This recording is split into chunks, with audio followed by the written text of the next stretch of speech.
Good morning, सुप्रभात, केम छो, सलाम। उम्मीद है आप सब लोग बेहतर होंगे, अपना ध्यान रख रहे होंगे।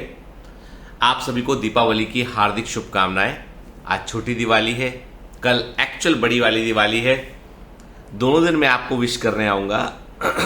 मुझे एक बात का थोड़ा सा मलाल रहेगा कि हमारी पूरी टीम ने जो है दिवाली विश का वीडियो तैयार किया था और वो ऑलरेडी सिस्टम पर अपलोड था कि भाई उसको हम दिवाली के दिन रिलीज करेंगे। तो वो जिसने भी हमारा चैनल हैक किया, मेन चैनल हैक किया, उसने हमारे 3 महीने के 81 डेज के पूरे वीडियो डिलीट किए उसने। और उसने ये इंश्योर किया कि कुछ वीडियो ऐसे थे जो छोटे शॉर्ट वीडियो थे, कुछ रील्स थे जो मतलब जिनका व्यू काफ़ी अधिक था, वो सब उसने हटा दिए उसने। ठीक है, कुछ प्ले लिस्ट भी उसने गायब कर दी वहाँ से और सिलेक्टिवली जो है वो पिछले 81 डेज के पूरे वीडियो डिलीट किए गए। उस पर कुछ वो कॉन्सेप्ट बेस्ड लेक्चर जो थे, कुछ वन शॉट लेक्चर थे, है ना। तो वो अब देखना पड़ेगा कि क्या क्या डैमेज किया उसने, तो पूरी चीजें चेक होंगी। तो मतलब समझ लीजिए कि हमारा 10-15 दिन का हमारी टीम का काम जो है वो ये हो गया कि पिछला जो कंटेंट था उसको रीस्टोर कैसे करें, क्योंकि बैकअप में कितना कंटेंट इन्होंने रख रखा था इन्होंने, और उस कंटेंट को फिर से रीअपलोड करना पड़ेगा। जब रीअपलोड करोगे तो फिर उस कंटेंट के उतने व्यू नहीं होते जितने पहले होते। तो क्या होता है, उससे एक फर्क पड़ता है, जिस कंटेंट के जितने व्यू होते हैं ना, उसके हिसाब से उतना इंप्रेशन जो है यूट्यूब पे जाता है। आजकल यूट्यूब ने अलग चीज कर दिया है कि आपका वीडियो जब आप अपलोड करते हो तो पहले घंटे जितना लोग देखते हैं ना, उस हिसाब से अगले घंटे का इंप्रेशन उसका होता है। और वो इंप्रेशन जब जाता है तो लोग उसको क्लिक करते हैं वीडियो को।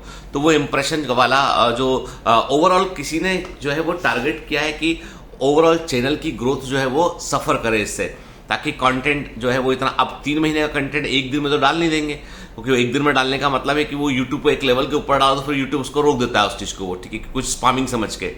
तो अब धीमे धीमे उसको कंटेंट को अपलोड करेंगे, देखेगी टीम उसको, तो कई सारा कंटेंट हो सकता है कि वो उसी में एक्सक्लूसिव वही डाला। जैसे लाइव सेशन थे, जितने भी लाइव सेशन मैंने लिए थे, चाहे वो फोकस बेच का हो चाहे टारगेट बेच का हो, वो सारे लाइव सेशन जो है वो उड़ी गए उसमें से। ठीक है, अब देखना पड़ेगा कितना बैकअप हमारी टीम के पास में है।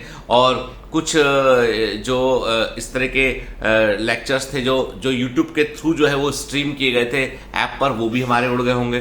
तो वो टीम चेक करेगी कि डैमेज कुल कितना हुआ है। 81 डेज का पूरा कंटेंट डिलीट होना बड़ी बात है। एक आध 2 दिन का होता तो चलो कोई बात नहीं थी। और उसमें से भी जो दिवाली विश का मैसेज था, जिसको उन्होंने पूरा प्रोसेस करके तैयार करके रख दिया था, उसको उन्होंने कि सर आप दिवाली के दिन इसको रिलीज कर दीजिएगा, तो वो मैसेज भी उड़ गया है। ठीक है, मतलब क्या होता है कि वो पूरी टीम ने तैयार होके अच्छे से उन्होंने जो है वो दिवाली विश किया था। उसका एक मैंने वीडियो की प्रिपरेशन में कितनी बार रीटेक किया उसको उन्होंने, वो सब भी मैंने डाला हुआ था। लेकिन क्या बताएं ना, कभी कभी क्या होता है कि आदमी जो है ना वो सिर्फ और सिर्फ अपना स्वार्थ दिखता है, वो दूसरे के सेंटीमेंट्स को नहीं समझ पाता है कि सामने वाले के सेंटीमेंट कितने इससे हर्ट हुए होंगे। आप में से कई लोगों ने ये भी लिखा कि सर सिर्फ बायोमेंटर्स को ही टारगेट क्यों किया जाता है। मुझे नहीं मालूम है, लेकिन क्या है बता दूं आपको कि मेरे को साफ साफ, मैंने आपको पहले भी कहा था कि साफ साफ कुछ बड़े प्लेटफॉर्म हैं, कुछ ऐसे लोग हैं जो हल्ला बहुत करते हैं। ऐसे लोगों ने डायरेक्टली और इनडायरेक्टली मुझे बहुत मैसेज करवाए हुए, कहा हुआ मुझे कि भाई हमसे जुड़ जाइए, हम में मर्ज हो जाइए, है ना, और हमारे सामने मत आइए। ठीक है, तमाम चीज़ें बोली हुई हैं उन्होंने, क्योंकि ये जो बिजनेस टैक्टिक्स होती हैं इन लोग की, इसमें वो सब चीज़ें, दबाव भी शामिल करते हैं, प्रेशर भी शामिल करते हैं, आपको फाइनेंशियली भी वीक करने की कोशिश करते हैं, आपका नाम भी खराब करने की कोशिश करते हैं, आपको टेक्नोलॉजी से भी मारने की कोशिश करते हैं, सब तरह का। मतलब कि आदमी घबरा कर इनके पास आया कि भैया हमको तुम ले लो, हमको जो तुम बोलोगे हम मान लेंगे उसको, और अब हमारा बायोमेंटर्स तुम्हारा हो गया। तो ऐसा ये लोग सोचते हैं। लेकिन मुद्दा ये है कि भाई देखो, ऐसा है कि हम हर समय जो है वो इस बात को सोचते हैं कि तात्कालिक सफलता तुमको मिल सकती है, तुमने चैनल को हैक किया, जो भी क्या, टेम्परेरी तुमको सक्सेस मिल सकती है उस चीज के लिए, लेकिन लॉन्ग टर्म बेटा जीतेंगे तो हम ही। ठीक है ना, प्रॉब्लम ये नहीं है, प्रॉब्लम स्टेटमेंट ये है कि तुम लोग अपने लक्ष्य से भटके हुए हो, तुम लोग अपने लक्ष्य से भटके हुए, तुम लोग कर रहे हो 100% धंधा जिसको बोलते हैं। ठीक है, जिसमें तुमको किसी से कोई कनेक्ट तुम्हारा नहीं है। ठीक है, और हम लोग जो है वो कर रहे हैं एक प्रकार से, जिसको हम बोलते हैं ना कि अब आप बोलोगे सर आपका भी तो ऐप जो है पैड है, आपका भी सिस्टम, तो बेटा देखो वो सिस्टम को यदि मुझे कहीं से ग्रांट मिल जाए उसके लिए तो मैं 1 भी रुपया किसी से ना लूँ। ग्रांट समझते हो आप, किसी से अनुदान मिल जाए, मतलब सरकार बोले कि भैया हम जो है वो बायोमेंटर्स में हम 20 करोड़ रुपए इन्फ्यूज कर रहे हैं, भी जो खर्चा है वो पूरा निकालो आप इसका, ठीक है ना, सिस्टम का, तो हम लोग क्यों किसी से कुछ लेंगे। लेकिन प्रॉब्लम वही है ना कि वो ग्रांट मिलती नहीं है, और लोग जो काम कर रहे होते हैं उनके भी परिवार होते हैं, उनको भी सैलरी चाहिए होती, सब कुछ टाइम पे चाहिए होता है उन लोग को भी, है ना। तो वो चीज़ तुम समझ सकते हो कि कोई कि there is no free lunch in this world. लेकिन ये है कि उसके भी तरीके होते हैं ना। एक होता है कि do your things with dignity and maintain the decorum of the system, कि भाई कैसे काम कर रहा है सिस्टम। एक होता है डिसरप्शन करना, नष्ट करना, डिस्ट्रक्टिव मानसिकता वाले लोग। तो अभी क्या हुआ कि एजुकेशन टेक्नोलॉजी में कई लोग ऐसे आ गए जो बेसिकली डिस्ट्रक्टिव मेंटेलिटी के लोग हैं कि उन्होंने क्या किया, उन्होंने बच्चों को ल्यूर किया, नाच गाना ना हल्ला ना फल्ला सब करके ल्यूर किया। बच्चे भी जो है वो बच्चे तो बच्चे होते हैं ना, उनको जो अट्रैक्टिव लगता है वो उस तरफ मूव कर जाते हैं। हर कोई कमांडो नहीं होता है। Every commando is a student but every student is not a commando. Every commando is a student but every student is not a commando. ठीक है, तो वो तो होता नहीं है।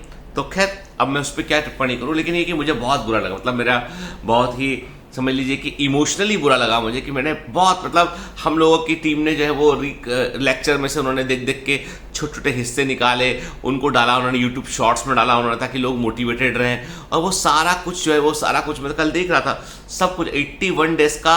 अब देखो कोई चैनल को हैक कर दिया, हैक करके अपना वीडियो चला दिया तो बात समझ में आती है। जैसे पहले भी एक बार हुआ था कभी ना, तो उस समय उन्होंने बसा, इस बार उन्होंने टारगेट करके डिलीट किया है।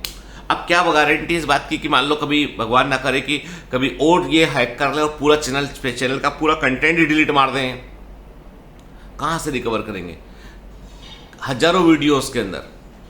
तो मेरे को भी टीम में एक बंदे को एक्सक्लूसिवली लगाना पड़ेगा, भैया पूरा बैकअप लेके रखो और एक बैकअप बायोमेंटर चैनल शुरू करो, बायोमेंटर्स बैकअप करके चैनल शुरू करो भैया, कम से कम कहीं तो कंटेंट रहे, है ना। मतलब ताकि कभी दिक्कत हो तो बच्चों को पता रहे कि भाई ये चैनल बायोमेंटर्स का मेन चैनल है और ये बैकअप चैनल है, तो दोनों जगह पे कंटेंट रिलीज होता है। हालांकि उससे व्यूज़ का, एल्गोरिदम का सबका फर्क पड़ता है। और बायोमेंटर्स को कायदे में इस समय तक बायोमेंटर्स को 1 मिलियन से ऊपर सब्सक्राइबर क्रॉस कर जाना चाहिए था, लेकिन इस तरीके से जो इवेंट घटते हैं ना, इसके बाद यूट्यूब भी एल्गोरिदम में जो है वो उसको सस्पिशियस मान के उसको प्रमोट नहीं करता थी। ठीक है, हालांकि टीम से मेरी बात हुई, उनका बोलना था कि स्पेसिफिकली आपको टारगेट किया गया है और हैकर जो है वो आपके सिस्टम में ही घुसना चाहता है। और इतने सिक्योरिटी लेयर के बाद कोई आदमी घुस के अंदर सब कुछ चेंज कर लिया है, जबकि फ्रिक्वेंटली पासवर्ड बदलते रहते हो आप। तो ये तो मतलब कोई या तो कोई जानकार आदमी है सिस्टम से चीजें रिलीज कर रहा है, या फिर कोई आदमी ऐसा है जिसके कंप्यूटर में किसी ने जो है वो मालवेयर वो डाल दिया है, उससे वो ट्रैक कर पा रहा है आपकी पूरी एक्टिविटी को। तो अभी सारे कंप्यूटर्स को जो है मैं अभी ऑफिस होगा, सारे कंप्यूटर्स फॉर्मेट होंगे, सब में नया एंटीवायरस डलेगा सबको, क्योंकि ये बड़ा चीज है। एक बार हैक होना समझ में आता है, 2 बार हैक होना जो है वो सेम चैनल का, ये एक चिंता वाली बात है। वो एक बुक है एल्केमिस्ट, एल्केमिस्ट में वो आप लोगों को मैंने कहा ना, कभी आपको जब आपका सिलेक्शन हो जाए, आपको समय मिले तो अल्केमिस्ट जरूर पढ़िएगा, दी अल्केमिस्ट जरूर पढ़िएगा। इंग्लिश वाले बच्चे इंग्लिश मीडियम में पढ़ें उसको, हिंदी वाले हिंदी में भी अवेलेबल है बुक, उसको जरूर पढ़ें, बहुत अच्छी बुक है वो। और या ऑडिबल जो होता है ना, अमेजॉन का जो ऑडिबल है उसमें भी सुन सकते हैं, बहुत अच्छी बुक है वो। तो अल्केमिस्ट से वो बोलता है कि जो एक बार घटना घटती है उसके दोबारा होने में की संभावना बहुत कम है, लेकिन जो घटना 2 बार घटती है वो तीसरी बार जरूर घटेगी। जो घटना 2 बार घटती है वो तीसरी बार जरूर घटेगी, तो इसलिए तैयार रहो उसके लिए। तो मुझे लगता है समहाउ कि यदि कोई हमें टारगेट कर रहा है तो वो अगला कोई बड़ा लक्ष्य सोचेगा, उसे लगेगा कि ये तो डिस्टर्ब नहीं हुआ अभी ये, तो अगला कोई बड़ा लक्ष्य सोचेगा। तो अभी हम लोग फिर सिक्योरिटी ऑडिट अपना ऐप का, वेबसाइट का, सबका वो भी करवा रहे हैं। मतलब इन सब चीज़ों के चलते क्या होता है कि फालतू का खर्चा बहुत बढ़ जाता है। अब आपको टीम हायर करनी पड़ेगी, जो आपके जो इथिकल हैकर होते हैं वो हैकर जाएंगे सिस्टम में, पता लगाएंगे ये हैक किस किधर से हुआ सिस्टम, ये उसकी पूरी रिपोर्ट तैयार करेंगे, सारा वेबसाइट कंटेंट सब कुछ सेव करने की कोशिश करेंगे, वो मल्टीपल लेयर्स और ऐड करेंगे उसमें। उसके चलते क्या चीजें और कॉम्प्लिकेट करती है और कॉस्ट बढ़ती चली जाती है उन चीजों की। पर लोग ऐसे हैं, लोगों को बताओ, लोगों को ना दूसरे की खुशी बर्दाश्त होती है ना तरक्की बर्दाश्त होती है, जबकि हम लोग तो अपनी लाइन पे चलने वाले लोग हैं। हम लोग कभी किसी के बारे में लेफ्ट और राइट सोचते ही नहीं है। हम सिर्फ अपने बच्चों के बारे में, अपने बारे में कि हमारे बच्चे अच्छे रिजल्ट आ रहे। अब बताओ, बस सारे सक्सेस वीडियो डिलीट हो गए जो बच्चों के थे। मतलब 81 डेज कंटेंट समझ रहे हैं आप, मतलब पूरा ये सेशन का पूरा जो कुछ भी एक्स्ट्रा था वो सब कुछ डिलीट है, 81 डेज का पूरा कंटेंट डिलीट है। तो मतलब मन को बड़ा खराब लगता है कि कोई आदमी ऐसा कैसे कर सकता है। मतलब इतना नफरत करो यार, लेकिन इस लेवल की नफरत, वो भी हमारे बच्चों का नुकसान करके तो मिलेगा क्या तुमको? मतलब हमारे बच्चों का नुकसान करके तुमको मिलेगा क्या?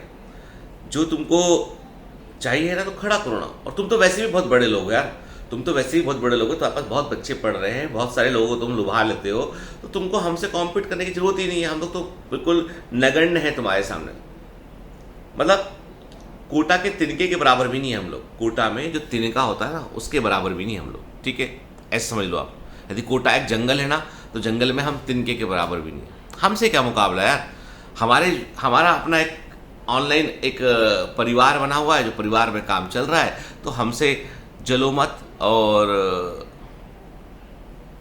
ये मत सोचो कि तुम हमें कभी हायर कर पाओगे या हम कभी तुम्हारे लिए काम कर पाएंगे। सोचो ही मत, ये सोचना मूर्खता होगी। क्योंकि तुम यदि तुम्हारे 10 12 15 लोगों का तुम जो है डिग्रियां जोड़ लोगे ना, तो उतना डिग्री मेरे अकेले के पास है। और मैं ये काम पैसे के लिए नहीं करता, ये काम मैं करता हूँ पैशन के लिए करता हूँ मैं।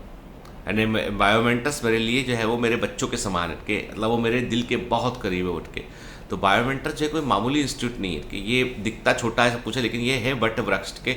जब भी खड़ा होगा ना, जब भी बड़ा होगा ये, ठीक है, तुम्हारे जैसे कई सारे घोंसले आसपास में नजर आएंगे, छोटे छोटे पौधे, ठीक है ना। तुम भी आके घोंसला बना लेना हमारे वट वृक्ष पे। लेकिन हम झुकेगा नहीं साला वाली चीज़ है, ठीक है ना। मतलब तुम हमको झुका नहीं सकोगे, कुछ भी कर लो, साम दाम दंड भेद। और मैं तो वही बोलता हूँ ना कि एक बार बस सामने आके बात करो ना, आपके पीठ पीछे बार करने का क्या मतलब है। सामने आके बात करो तो हम बतलाते हैं फिर कि तुम कौन हो, हम कौन है, ठीक है ना। हम अपनी एनर्जी तुम्हें ढूंढने में बर्बाद नहीं करेंगे, हालांकि क्योंकि हमारे पास बहुत पॉजिटिव और क्रिएटिव काम है। क्योंकि आप में से कई बच्चों ने कहा सर ढूंढो, पता लगाओ, ये करो, FIR करो, ये करो, ठीक है। हम जो हम कंसल्ट कर रहे हैं लॉयर से भी, दिवाली का वक्त है तो लोग अवेलेबल नहीं है। बॉम्बे में एकदम से सब कुछ बंद जाता है दिवाली के आसपास।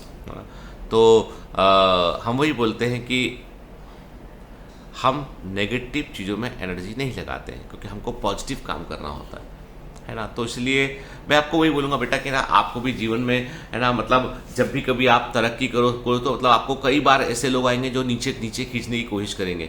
आपको तो दो मैं, जब भी कोई नीचे आपको खींचता है ना, तो वो एक प्रकार से रिबाउंड इफेक्ट क्रिएट करता है और आप तेजी से ऊपर जाते हैं। आपने देखा ना कभी कि हम जब स्प्रिंग को पूरा खींच देते हैं, छोड़ते हैं, तो तेजी से आगे बढ़ता है उठ के। ऐसी गन चलने के अब सिद्धांत भी वही होता है। तो वही वाली बात है कि जितना गुलेल में पत्थर पकड़ के आप खींचते हो, जितना पीछे खींचते हो उतना वो तेज आगे जाता है वो। तो कई बार कहता कुछ ऐसे ऑर्गेनाइजेशन होते हैं जिनको जितना पीछे करने की कोशिश करोगे उतना वो तेज आगे निकल जाएंगे वो। तो मुझे लगता है कि जो है हर आदमी की अपनी डेस्टिनी होती है, हर आदमी का अपना जो है वो एक प्रकार से प्रारब्ध होता है। व्यक्ति अपना कर्म कर रहा था तो वो प्रारब्ध जो है ना, वो प्रारब्ध जो है वो जरूर मिलेगा। आपके बुरे कर्मों का आपको मिलेगा, अच्छे कर्मों का आपको मिलेगा। जो बुरा कर रहे हैं उनके साथ बुरा होगा डेफिनेटली। लेटर और सुनर जो है बहुत बुरा होगा, जिसकी उन्होंने कल्पना नहीं की होगी वो बुरा होगा उनके साथ में, जो कभी इमेजिन नहीं किया होगा। और जो अच्छा कर रहे हैं उनके साथ में वो अच्छा होगा कि जिसके बारे में उन्होंने कभी सपने में सोचा भी नहीं होगा। खैर, अब ये क्या, ये सब बातें मैं आपसे इसलिए कहता हूँ कि मुझे भी दुख होता है, बुरा लगता है मुझे भी कि ये चीज़ ठीक नहीं है।